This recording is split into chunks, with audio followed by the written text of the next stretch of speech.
Warning: this series contains scenes of graphic violence and is intended for mature audiences only. Listener discretion is advised.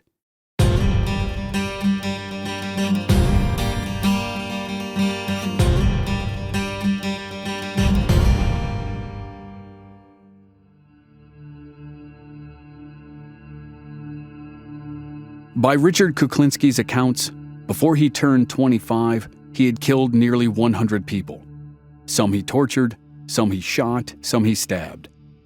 His estimates could easily be exaggerations because he also said most of his early victims were the lost or wayward of society, the homeless, victims who could disappear and no one would know or go looking. But even if the numbers he threw around later in life were highly embellished, it was clear that he was the type of person who could have done it. But his days of aimless, random killing were now done. He had formed his own small gang that committed all kinds of crimes, and he successfully executed 2 contract murders for a made man in a mob family. Those murders opened the door for Richard to work with all the other mob families on the East Coast. He was about to begin the life of a professional killer. Because of his Polish roots, he could never be a made man and join a family, which allowed him the freedom to work with everyone as an independent contractor. But he also learned that his freedom was limited. The more he worked with the mob, the more he had to adhere to their rules, even if he was still technically independent. Nothing illustrated that idea as much as an elevator ride on a hot August day in Manhattan in 1973. Richard had been working with and for a mobster named Roy DeMeo. DeMeo was a true psychopath, even when compared to a cold-blooded killer like Richard Kuklinski. That day in August 1973, Roy felt Richard disrespected him. It didn't matter if it was true. DeMeo was part of the Gambino crime family, and whatever he said was automatically and unequivocally fact. They were in an office building that was the home of a film processing lab, which will become clear later. DeMeo had a few of his goons with him, and he found Richard at the elevator. DeMeo yelled at Richard to never disrespect him again, and then he smashed Richard in the head with the butt of his gun. Richard had a .38 Derringer in his pocket, but he realized he was helpless to strike back. DeMeo hit him again and again and again. Richard, a giant of a man who didn't take grief from anyone, went down in a heap. Then DeMeo's 3 henchmen joined in, kicking and punching Richard as he lay motionless on the ground. Richard had never taken a beating like that. It was rare since adulthood that he took a beating of any kind. When DeMeo was convinced Richard had learned his lesson, he and his thugs left Richard there by the elevator, practically drowning in pools of blood. The pistol-whipping wounds were so extensive, Richard went to St. Vincent's Hospital. With black eyes, swollen lips, and dozens of stitches, Richard struggled onto the ferry to New Jersey. He told his family he had been mugged by 4 men, which technically wasn't a lie. They just didn't take anything from him except his pride. And that was how Roy DeMeo ended up on Richard Kuklinski's bucket list of people to torture and kill.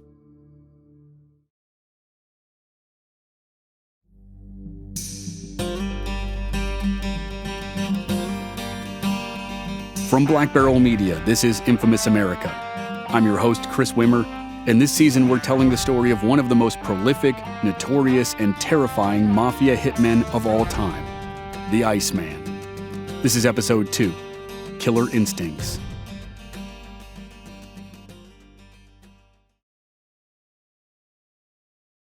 As the 1960s progressed into the 1970s, Richard Kuklinski was a successful criminal in a variety of ways, but he was still looking for steady employment.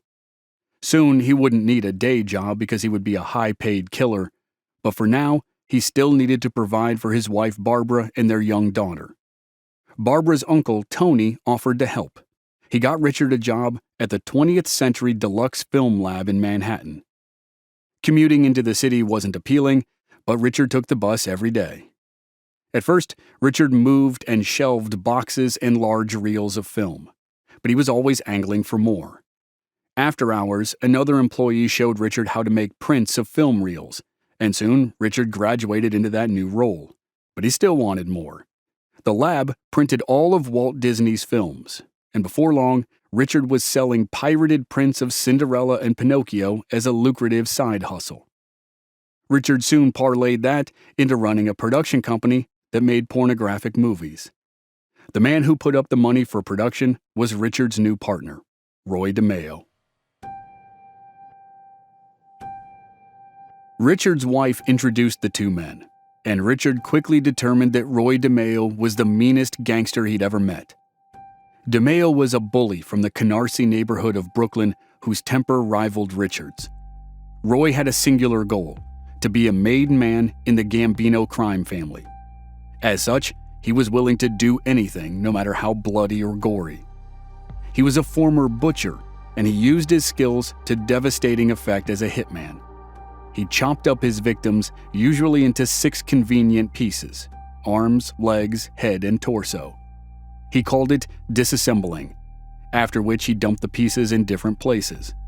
And because the basement of DeMeo's bar, the Gemini Lounge, was the site of much of the gruesome work, the disassembling process became known to some as the Gemini method, and the bar earned the horror movie nickname the Slaughterhouse.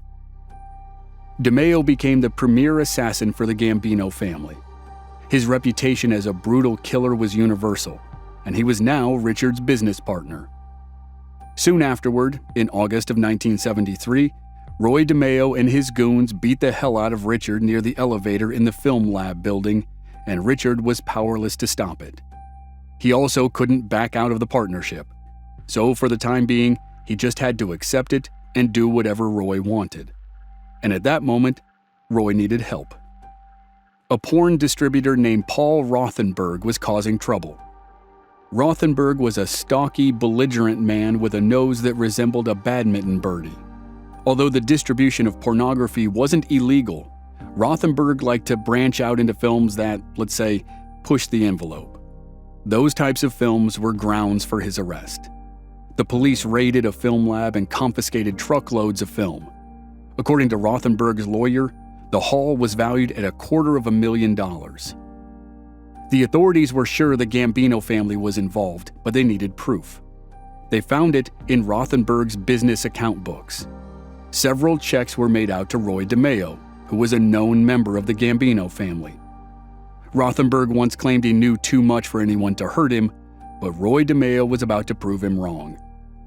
DeMeo told Richard to kill Rothenberg. Richard trailed Rothenberg's car to a shopping mall, and Rothenberg had no idea he was being followed. The only trouble was that Richard was also being followed. Roy DeMeo and his cronies insisted on being there when Rothenberg was offed.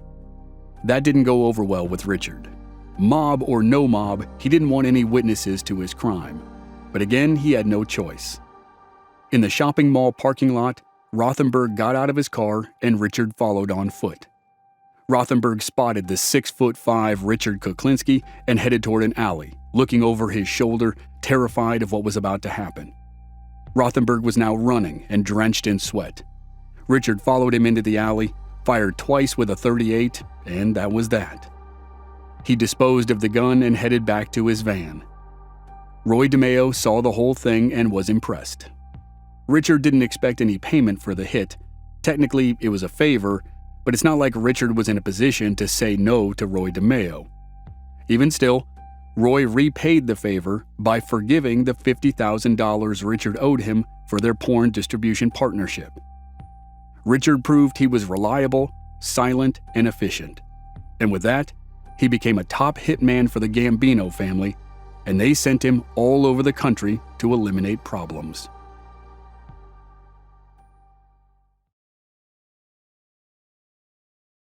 In the winter of 1974, Roy DeMeo handed Richard an envelope with $20,000 inside. A Cuban man in Miami had beaten and raped the 14-year-old daughter of an associate of the Gambino family. The Gambinos gave Richard the contract to kill the man, with one request. The victim had to suffer, really suffer, Roy DeMeo emphasized. That was certainly in Richard's wheelhouse. Richard didn't want to leave any trace of an airline ticket, so he drove from New Jersey to Florida the next day. He didn't stop to sleep, just to get food and gas, which he always paid for in cash, He wanted no record of this trip. Richard made sure he never drove above the speed limit. He had a loaded .38 and a hunting knife with a curved blade. The hardwood handle of the blade had 4 notches on it, one for each person who'd been killed with it. Some of Richard's knives had 10 or 15 notches in them before he tossed them, so this one was relatively fresh.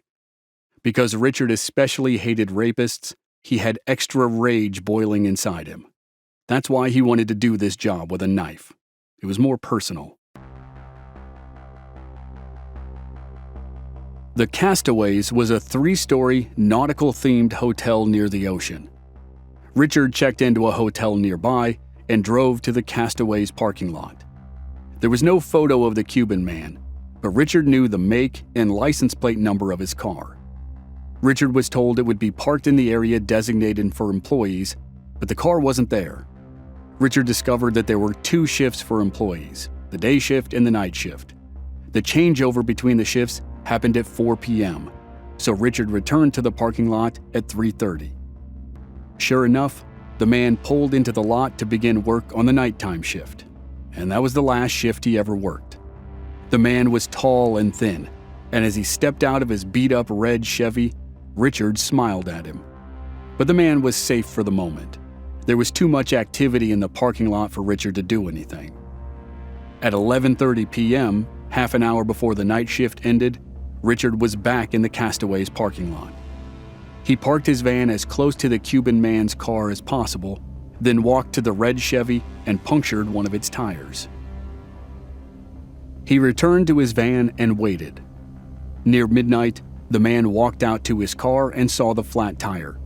He cursed his bad luck and opened his trunk to get the jack and the spare.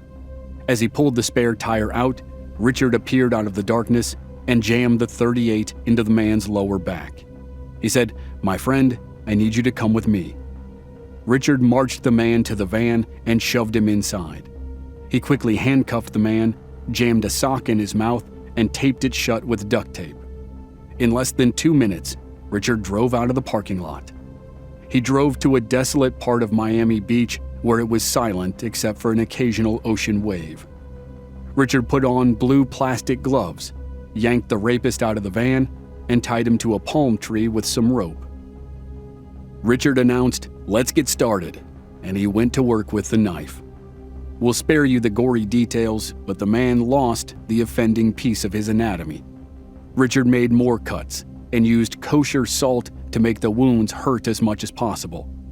Then, with the man screaming, Richard dragged him down to the edge of the water. He put the man in a life vest and hauled him into the ocean.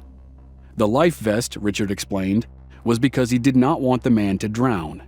He wanted the man to be alive long enough for the tiger sharks to get him. With the work done, Richard went back to his hotel room, ate a turkey sandwich, and slept like a baby.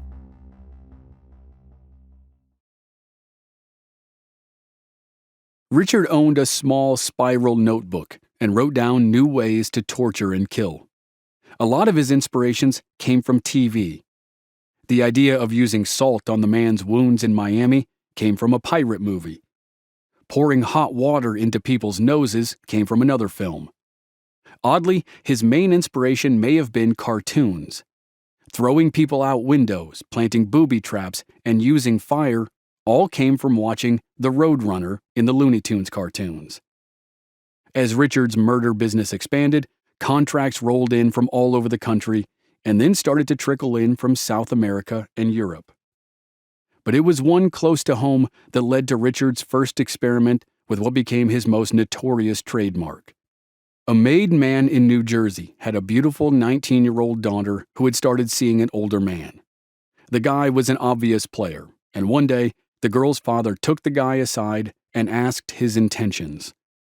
The guy could not have answered in a worse way. He said he was just interested in, quote, having some fun and fooling around. Those 6 words would be his downfall.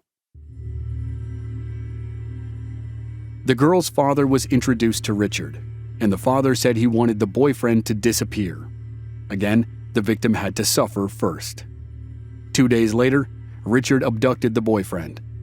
It was a mild day in September, perfect weather for a drive, to the caves in Bucks County, Pennsylvania. Richard hadn't been there in a while, and today he wanted to experiment with something he'd recently jotted down in his notebook. At the caves, Richard stripped the boyfriend of his clothes. Richard pulled out a bunch of rawhide strips, dunked them in water, and wrapped them around the man's arms, head, and other parts that would be especially painful. When the sun dried out the rawhide, the strips tightened and squeezed the man's body. As the boyfriend screamed, Richard sat there amused and explained to the man why this was happening. The guy begged for his life and said he'd never disrespect anyone again. He'd break up with the girl immediately. But Richard just laughed. Eventually, the rats arrived, and Richard treated the ordeal like a scientific experiment. He noted how tight the rawhide strips needed to be to cut into the man's skin to draw the blood that would attract the rats. He noted the speed at which the rats congregated, and then the speed at which they worked on the man. But then, even Richard reached his breaking point. There were so many rats that he couldn't watch anymore. Before he left, he took a bunch of Polaroids of the gruesome demise of the boyfriend. Richard returned a couple days later, and all that was left of the guy was his skeleton. Richard gathered up the dead man's bones and dumped them down a nearby mine shaft. When the father saw the Polaroids of the boyfriend, he was so impressed he gave Richard an extra $10,000. And for a moment, Richard was actually troubled by his behavior. How could he be so indifferent to all the suffering? None of his barbaric acts bothered him in the least.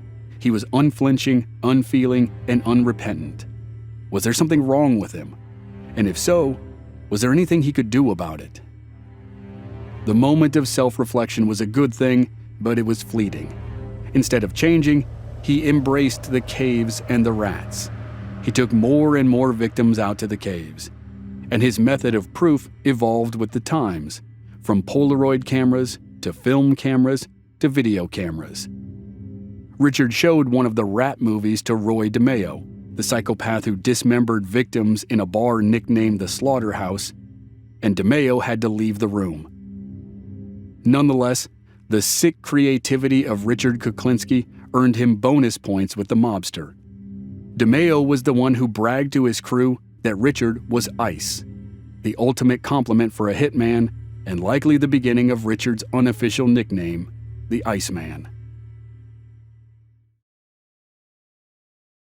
In the fall of 1975, there was another mafia contract for Richard Kuklinski. The Iceman might have been an unofficial nickname, but it would certainly be the one that was loved by the media when Richard's hitman career was done. But during Richard's heyday, he was known as the Pollock. Mob nicknames were almost always painfully obvious and based on a simple physical characteristic.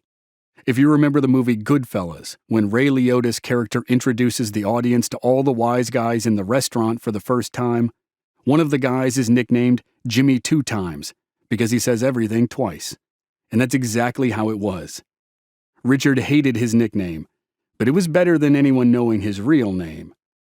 Richard was ready to take on his new assignment, one that would take him deeper into the mafia world, but first he had to do a job that was personal. He flew to Los Angeles to collect $10,000 from an arrogant sleazebag who owned a porn shop downtown. The guy had stopped taking Richard's calls, and Richard was furious. For this job, he packed some extra special equipment, a pair of fragmentation grenades. Richard walked into the man's porn shop with a grenade in each pocket. The owner, who considered himself the ultimate tough guy, sat on a stool behind the chest-high counter with a permanent scowl on his face. The owner immediately recognized Richard and wondered what he was doing 3,000 miles from home. Richard asked for his money, and the owner told him to come back in a month. Richard said that wasn't our agreement. The owner shot back with attitude and said, "Yeah, well, it is now." Richard smiled. He took out a grenade and pulled the pin. Because of the high counter, the shop owner never saw it. Then Richard matter-of-factly handed the pin to the owner. "What's this?" the man asked. "A surprise," Richard answered as he walked toward the door. Before he exited, he tossed the grenade behind the counter and then bolted out of the store. The grenade blew the belligerent store owner to pieces. Richard walked away as if an explosion in a porn shop happened every day. Though it's worth noting that it wasn't like the movies, where a single grenade would have destroyed an entire city block. The police never tied Richard to what had to be a rare hand grenade-related murder. He obviously wasn't going to be able to collect his $10,000, but he had to maintain the principle. You couldn't steal from Richard Kuklinski and get away with it. When Richard returned from LA, he immediately went to work on the mafia contract. The job was to kill a man at a breakfast meeting at a Howard Johnson's hotel. The meeting was a setup, and Richard waited in the hotel parking lot with a .22 caliber Ruger rifle that was fitted with a suppressor. The man arrived for his breakfast meeting with a mob lieutenant. Richard watched through the glass as the two of them ate breakfast, then shook hands and returned to their respective vehicles. As the mark reached his car, Richard raised the weapon and shot him 9 times in 2 seconds. The mark toppled to the ground, dead, and Richard casually drove away. To any random observers, it appeared as if the newly deceased had had a heart attack. By using the small caliber rifle with a suppressor, there were no loud gunshots. The dead man didn't scream and flail. Blood wasn't splattered everywhere. The man simply crumpled to the pavement, and it wasn't until you got up close and noticed the blood from all the bullet holes that you would have known the truth. And by then, Richard was long gone, with another satisfied customer on his resume and another murder the police would never connect to him.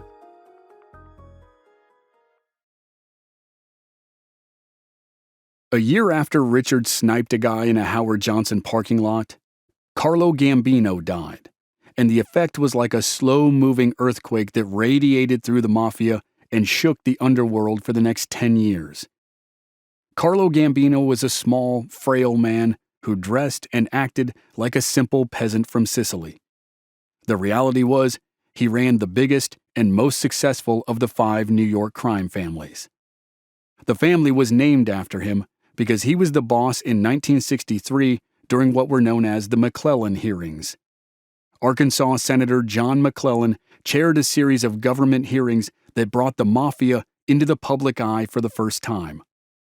The hearings eventually led to new laws that did serious damage to crime families and signaled that the good old days were clearly done, but the full effort of those laws was still several years away. In October of 1976, Carlo Gambino, boss of the Gambino family, died of natural causes, making him one of the few bosses who held that distinction. His death set up Richard Kuklinski's most infamous contract murder.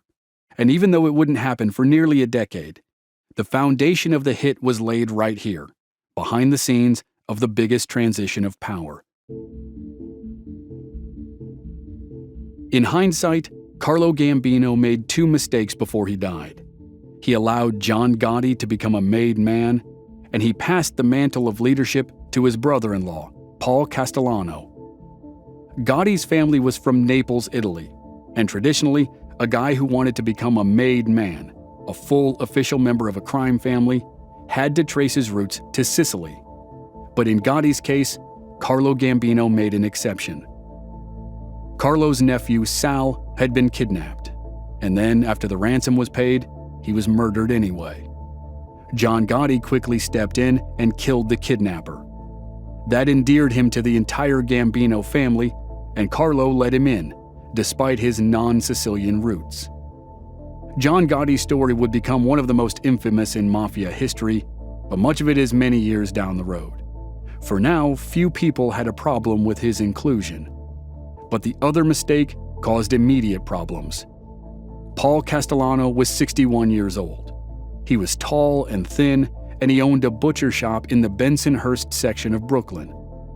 If there was a town called Mafiaville, Bensonhurst would have been the capital. Soldiers, lieutenants, captains, underbosses, and bosses from all 5 mafia families lived there. The public schools were packed with their kids. Paul Castellano's butcher shop became a chicken and meat wholesale business and made him a rich man. And Castellano had the good fortune of marrying Carlo Gambino's sister Kathy, and that catapulted him up the Gambino family ranks. But the Gambino captains all hated him. Castellano was greedy, abrasive, and sloppy in his dealings. He did 3 things that would have made moviegoers shake their heads in bewilderment if they saw them in a mafia film. First, Castellano demanded that all 20 captains in the Gambino family meet him in person once a week at the Veterans and Friends Social Club. The careless move allowed the FBI to take photos and videos of the weekly parade of Gambino mobsters. That would have a predictably catastrophic effect on the family in the future. Second, Castellano was oblivious to all the listening devices the FBI had planted in his Staten Island home.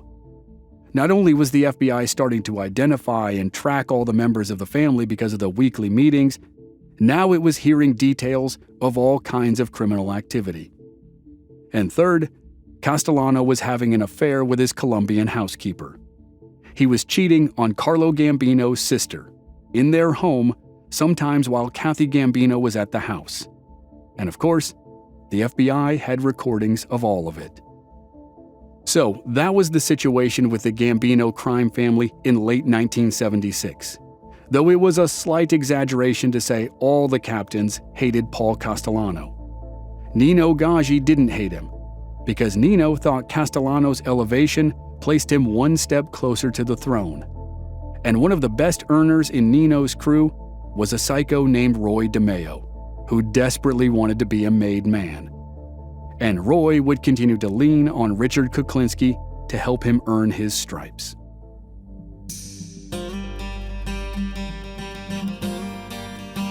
Next time on Infamous America, Richard Kuklinski does more jobs for Roy DeMeo while still waiting for the chance to kill him.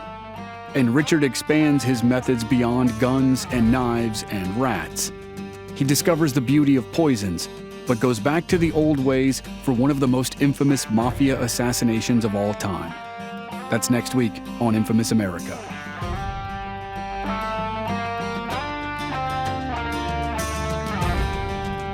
Members of our Black Barrel Plus program don't have to wait week to week for new episodes.